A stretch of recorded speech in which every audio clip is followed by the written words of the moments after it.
आवाज खबरों की। नमस्कार, आवाज खबरों की में आपका स्वागत है। बिहार में चुनावी सरगर्मी तेज हो गई है और अगले 1 से 2 दिनों में राजनीतिक दलों द्वारा चुनावी जनसभाओं को भी संबोधित करना शुरू कर दिया जाएगा। चुनावी इस माहौल में आज हम आए हैं समस्तीपुर जिले के उजियारपुर विधानसभा क्षेत्र। यहाँ से सांसद नित्यानंद राय हैं, जो कि गृह राज्य मंत्री हैं, और यहाँ के वर्तमान विधायक आलोक कुमार मेहता हैं, जो कि पिछले विधानसभा चुनाव में आरजेडी की ओर से चुनावी मैदान में उतरे थे और अपने प्रतिद्वंदी कुमार आनंद को जोरदार पटखनी दी थी। और इस बार भी आलोक कुमार मेहता आरजेडी की ओर से ही चुनाव में उतर रहे हैं। इसलिए आज हम आए हैं और यहाँ के युवाओं की सोच क्या है इस चुनाव को लेकर के, इसके बारे में जानने के लिए आइए जानते हैं। अभी हमारे साथ आरवी कॉलेज के छात्र अध्यक्ष और यहाँ के कुछ युवा मौजूद हैं।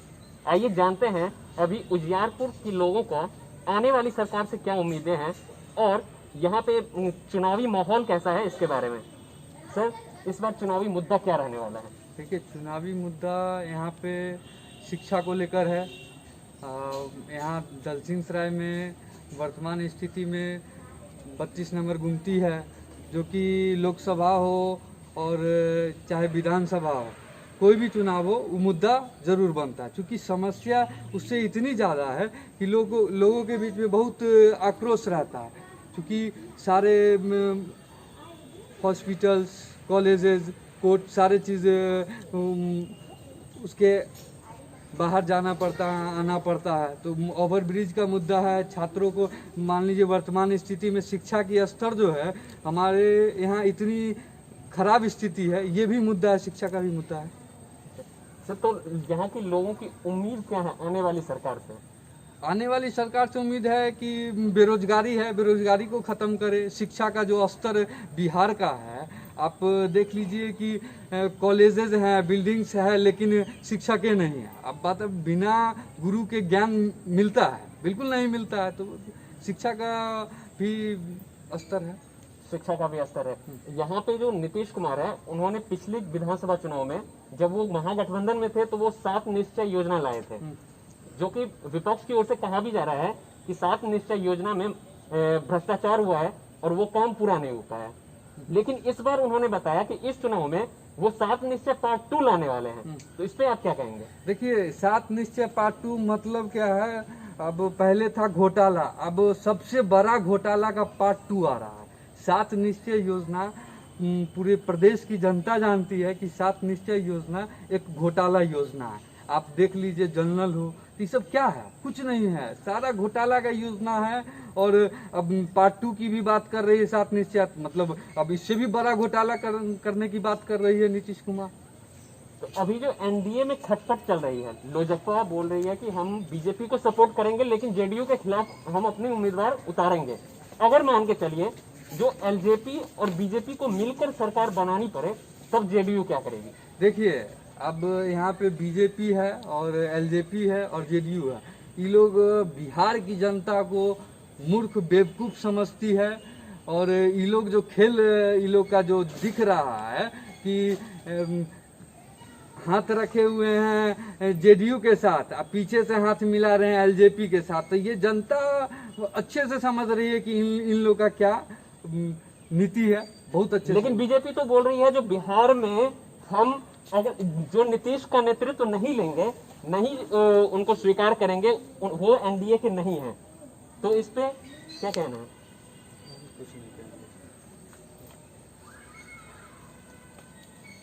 देखिए, मतलब एलजेपी और जेडीयू और बीजेपी मतलब सब गोलमाल है। तीनों एक ही हैं। तीनों मतलब अभी मतलब सीट के लिए ऐसा हुआ। फिर विधानसभा चुनाव में किसको कितना सीट आता है, फिर सभी एक साथ हो जाएंगे। मतलब अभी मतलब मान के चलिए, अब विपक्ष नहीं सवाल उठा रहा है 7 निश्चय योजना पर। एलजेपी के भी मतलब अध्यक्ष चिराग पासवान भी सवाल उठाए। सभी एक ही है। चुनाव के बाद, सीट आने के बाद सभी उप मुख्यमंत्री, मुख्यमंत्री का लड़ाई लड़ रहे हैं अपने में, और ये विपक्ष को जो है ना मूर्ख बना रहे हैं, जनता को मूर्ख बना रहे बिहार की जनता। पिछली विधानसभा चुनाव में सरकार ने जो वादे किए थे वो पूर्ण रूप से उनका वादा जो था वो विफल रहा। और इन लोगों ने जनता को छात्र को छात्राओं को मूर्ख बनाने का काम किया ये जदयू की सरकार। ये जदयू की सरकार ना ही छात्र का है, ना ही जनता का है, ना ही किसान का है। ये पिछले बार जो मुद्दा लेके आई थी किसान का, छात्र का, नौजवान का, कहीं से भी देखिए ये सफल नहीं रही है, पूर्ण तरीके से ये विफल रही है। और आगामी चुनाव जो होगा इसमें जनता इनको समय से सटीक जवाब भी देने वाली है। किसकी सरकार आने वाली है? यहाँ से राष्ट्रीय जनता दल की सरकार आने वाली है। माननीय तेजस्वी यादव जी होंगे अगले मुख्यमंत्री।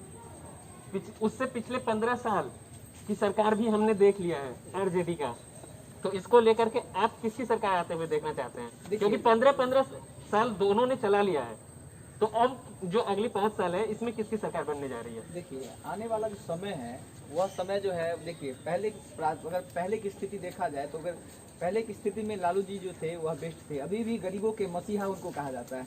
लेकिन बीच में जो 15 साल का जो नीतीश कुमार का जो शासन काल रहा है उसमें हर लोग बदलाव चाहते हैं। इतना भ्रष्टाचार हुआ, जैसे हमारे अध्यक्ष साहब ने बताया और सभी साथी ने बताया कि 7 निश्चय है, अब पार्ट 2 भी सुने आने वाला है। ये महाघोटाला का है और इनसे न लोग, बहुत सारे लोग नाखुश भी हैं। और ये जो पार्टी है उस पार्टी से किसी मैं पार्टी दल से मैं वास्ते नहीं रखता हूँ, लेकिन एक उजियारपुर के युवा होने के नाते मैं चाहता हूँ कि मेरा बिहार एक बदलाव की ओर आए और तेजस्वी को एक बार मौका मिलना चाहिए और तेजस्वी का एक बार सरकार होना चाहिए। उस युवाओं का एक जोश है वो हम लोग को भी देखना जरूरी है। अभी बिहार में बाढ़ की बात हमेशा होती है। भारत में जब भी बाढ़ की चर्चा होती है तो सबसे पहले नाम जहन में बिहार का ही आता है। और इस बार भी बिहार में लगभग 50 लाख से ज्यादा लोग बाढ़ से प्रभावित रहे हैं। तो इस पे सरकार काम क्यों नहीं कर रही है? देखिए, सरकार बाढ़ पे, देखिए पूरा पटना डूबा हुआ था और पूरा बिहार, हल्की बारिश होती है डूब जाता है पूरा बिहार। सरकार को सोचना चाहिए। ऐसी सरकार किसी भी चीज़ सोचने के लिए जो है, इसको बस घोटाला का जो योजना होता है वो योजना बनाने में तैयार रहती है। अभी देख लीजिए वर्तमान स्थिति है, बिजली, नीतीश कुमार बहुत हल्ला करते हैं कि मैंने बिजली दिया। आप जो बिजली दिए हैं, अभी नया मीटर लगाते हैं, स्मार्ट मीटर लगाते हैं, वो स्मार्ट मीटर नहीं है, वो लूट मीटर है। उसमें जो बिजली बिल आता है, लोग पहले की जो मीटर थी वो उस मीटर में 900 रुपया प्रति माह बिजली बिल आता। आपका कहना है जो प्राइवेटाइजेशन से ये हाँ, ये प्राइवेटाइजेशन, ये जदयू की जो सरकार है ये भी प्राइवेटाइजेशन में बहुत, क्योंकि प्राइवेट कंपनी को दिया, प्राइवेट कंपनी से पैसा लेती है, प्राइवेट कंपनी जनता को लूटती है। इस प्राइवेटाइजेशन जो है वो जनता को लूटने के लिए बस ही किया गया है और किया जा रहा है। नीतीश सरकार पिछले 15 साल से यहाँ पे सत्ता में है। यहाँ पे उद्योग धंधा की स्थिति जस की तस है। यहाँ पे पलायन रुक नहीं रही है।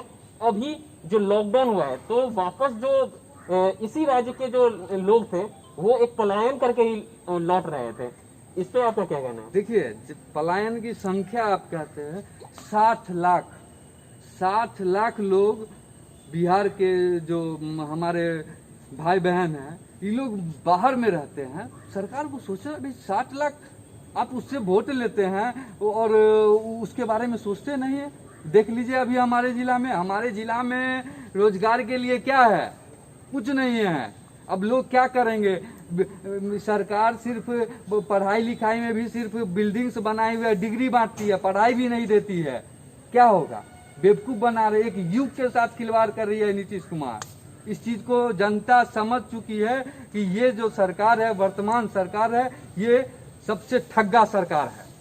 पिछले विधानसभा चुनाव में एनडीए की ओर से जब मोदी जी यहाँ पे एक चुनावी जनसभा संबोधित करने आए थे तो 1.25 लाख करोड़ का पैकेज दिया था बिहार के विकास के लिए, और उस 1.25 लाख करोड़ का अभी तक कुछ है पता नहीं है। देखिए, ये जो पैकेज था उस पैकेज में जैसे ही पैकेज की बात आता है, वो पैकेज का विकास कहाँ पर है इसका अभी तक तो कहीं तो दिख नहीं रहा है। वो सिर्फ ना वादे की घोषणा था और वादे की घोषणा जो है उसको जमीनी स्तर पर लागू अभी तक नहीं हुआ है और नहीं अभी तक हम लोग इसको देख पा रहे हैं। ठीक है, इस पर जो उनका है वो वादा ही ज़्यादा रहता है और इसका जो काम है वो थोड़ा इस पर कम रहता है। वैसे तो 7 निश्चय योजना में 7 चीजें, लेकिन एक जो है जमीनी स्तर का काम वो है सड़क बनवाना। जो आज से 10 साल पहले नीतीश कुमार जिस पे वोट लेके वापस आए थे, दोबारा सत्ता में आए थे, उसी सड़क का हाल जर्जर है। देखिए बिल्कुल जर्जर है। बहुत सारे ऐसे गांव के सड़क में आप जाएंगे तो वह बहुत सारे ऐसा घोटाला है ना सर, घोटाले की संख्या जो है ना, नीतीश कुमार में घोटाले की संख्या सबसे ज्यादा हुआ है। और उस घोटाले की संख्या में जब रोड की जर्जर स्थिति क्यों होगा, अब देखिए बताइए 5 साल में रोड की स्थिति जर्जर होना, ये कितना लॉस है। इस लॉस के दौरान वो जो रोड का जो सड़क है, वह सड़क देखते होंगे 5 साल चला, फिर से वह देखिएगा उबर खाबर है, फिर से अब क्या आएगा, नए से ठेकेदारी आएगा, फिर नए से व्यवस्था आएगा, फिर से पैसा रहेगा, फिर ऐसे ही भ्रष्टाचार होता रहेगा, पैसा लगता रहेगा, भ्रष्टाचार होता रहेगा, पैसा लगता रहेगा। यानी इस तरह से जनता को मूर्ख बनाने का काम जो है वह चलता रहेगा। लेकिन अब की जो सरकार है, अब जो जनता है, जनता जाग चुकी है, लेकिन ऐसा अब नहीं होना है। और खासकर युवाओं को अब ये बात युवाओं को अच्छी तरह से समझ में आ रहा है। सर तो जैसे जब भी बिहार में चुनाव होता है तो लालू यादव के कार्यकाल का सब एक बात लोगों के जहन में होता है, और जो उम्मीदवार खड़े होते हैं उनके भी जुबान पे होता है ज्यादातर, चीनी मिल हम दोबारा स्टार्ट करेंगे। लोग भी कहते हैं चीनी मिल दोबारा स्टार्ट होनी चाहिए, लेकिन वो हो नहीं पाता है। फिर अगला चुनाव आ जाता है लेकिन कुछ हो नहीं पाता है। देखिए चीनी मिल का जो मुद्दा है, तो चीनी मिल स्टार्ट होना चाहिए, और ये लोग सिर्फ मुद्दा 15 साल से बनाते आए हैं, बनाते रहेंगे। लेकिन तेजस्वी यादव तो देखिए एक बहुत अच्छी बात उन्होंने कही है कि वो आएंगे, सबसे पहले 10 लाख वो रोजगार देंगे। 10 लाख रोजगार कहाँ देंगे? चीनी मिल चालू करेंगे, शिक्षकों की संख्या को बढ़ाएंगे। अभी मैं आरबी कॉलेज में पढ़ता हूँ। आरबी कॉलेज की ये स्थिति है कि देखिए यहाँ 10,000 स्टूडेंट हैं, 10,000 स्टूडेंट्स ग्रेजुएशन और पोस्ट ग्रेजुएट में पढ़ते हैं, लेकिन शिक्षक कितने हैं? 12। 10,000 स्टूडेंट्स में 12 शिक्षक। मजाक नहीं चल रहा क्या? सरकार मजाक बना के रखी हुई है। और ये 15 साल से, और कहते हैं लोग यूनिवर्सिटीज, कितने कॉलेजेस बनाए? लालू यादव की सरकार थी, 7 यूनिवर्सिटीज उन्होंने बनाए। अगर आगे सरकार आती है, निश्चित है, जनता को विश्वास है कि 10 और यूनिवर्सिटीज वो बनाएंगे। सर तो यहाँ पे शिक्षकों का कहना है, शिक्षकों ज्यादातर आंदोलन ही करते हैं क्योंकि उन्हें तय समय पर सैलरी नहीं मिल पाती है। तो ऐसे में अगर आप शिक्षक बढ़ा दें और उन्हें सैलरी ही ना दें तो इससे क्या फायदा? देखिए नीतीश कुमार है, अब शिक्षकों की जो नियोजन किए थे मुखिया जी 10,000 20,000 लेके शिक्षक, किसी को अनपढ़ शिक्षा की क्या, शिक्षक जो यहाँ पे हैं कैसे हैं? तो नीतीश कुमार को भी कहीं न कहीं लाज लगता है पैसा देने के लिए कि भाई शिक्षक तो उस तरह का मैंने नियोजन ही नहीं किया है, इसी वजह से नहीं देते हैं पैसा। लेकिन जब कुछ दिन पहले ही जब वो मीडिया को संबोधित कर रहे थे तो उसमें उन्होंने, नीतीश कुमार ने कहा कि शिक्षक ज्यादा आंदोलन ना करे, नहीं तो हम उन्हें हटा देंगे। मनमानी है, सरकार की मनमानी है। सरकार जब उनको लगता है, सत्ता में आने के बाद लगता है जो हम चाहेंगे वही होगा। अब जनता भी अब इस चीज के लिए तैयार है कि जो मेरा मन करेगा हम वो करेंगे। अब जनता इस चीज के लिए पूरी तरीके से पूरे बिहार में तैयार है। तेजस्वी यादव का नाम पूरे बिहार में गूंज रहा है और तेजस्वी यादव की सरकार आएगी। तेजस्वी यादव की सरकार क्यों आएगी? तेजस्वी यादव, क्योंकि उससे पहले ये 15 साल का जो कार्यकाल है, उससे पहले लालू यादव की कार्यकाल से लोग ग्रसित थे, तब तो इन्हें लाया गया। देखिए पलायन की समस्या है, रोजगार की समस्या है, शिक्षा में सुधार की आवश्यकता है, और सारे चीज करने के लिए जब तेजस्वी यादव जब तैयार हैं तो क्यों नहीं हम उनको लाए? ये तो सुशील मोदी भी आरोप प्रत्यारोप में अपनी बात रखते हैं कि जो भी विकास हो रहा है या नहीं हुआ है, हो रहा है वो नीतीश कर रहे हैं, जो नहीं हो पाया हो वो लालू के कार्यकाल में नहीं हो पाया। सुशील मोदी कोई नेता थोड़ी ना, सुशील मोदी वो कुछ करते नहीं हैं, बस उनको बीजेपी से जुड़े हुए हैं और चाहते हैं कि बस उप मुख्यमंत्री बन के सत्ता का जो है मलाई खाते रहे, चाहते रहे।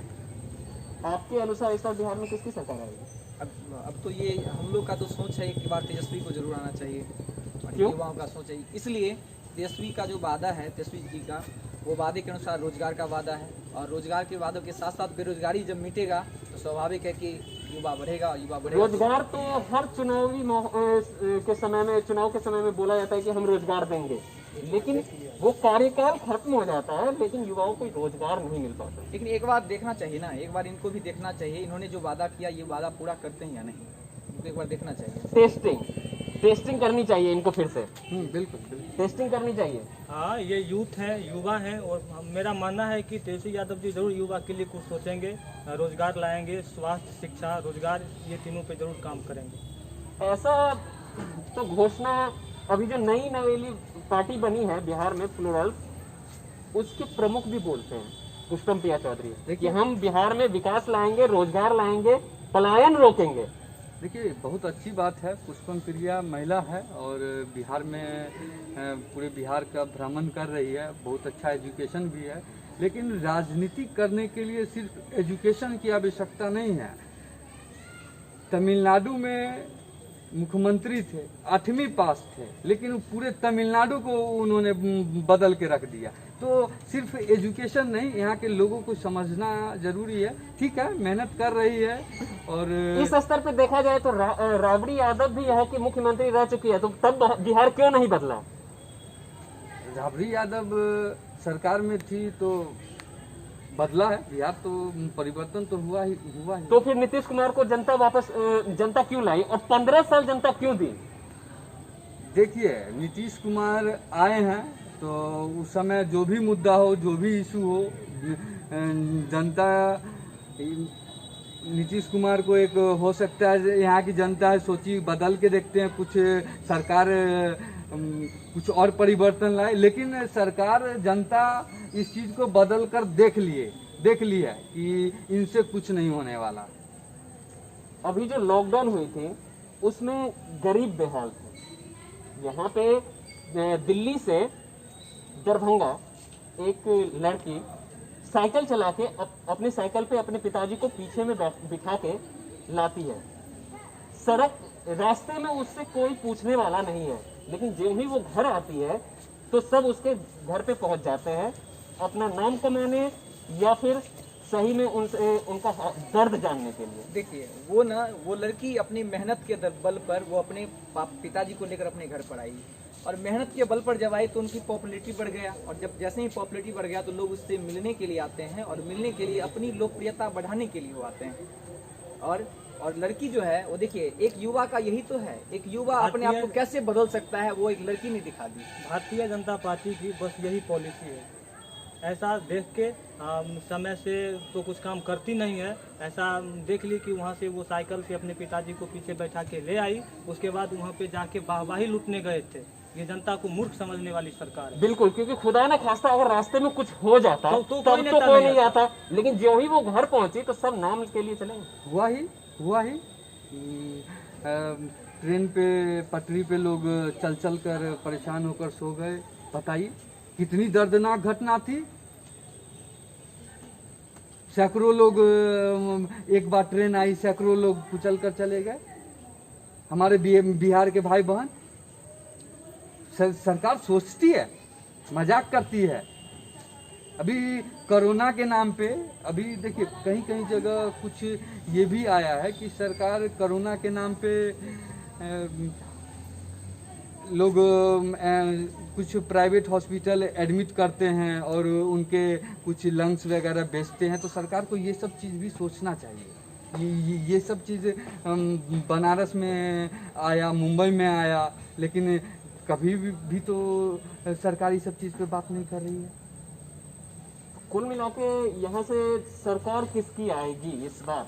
यहाँ आरजेडी की सरकार आएगी, तेजस्वी यादव की। आरजेडी की सरकार निश्चित रूप से आएगी। बिल्कुल बिल्कुल। तो यहाँ पे आरबी कॉलेज के छात्र अध्यक्ष और यहाँ के युवाओं का मानना है कि इस बार बिहार में आरजेडी की सरकार आएगी। कैमरा पर्सन केशव राय के साथ आशीष कुमार झा, उजियारपुर, आवाज खबरों की।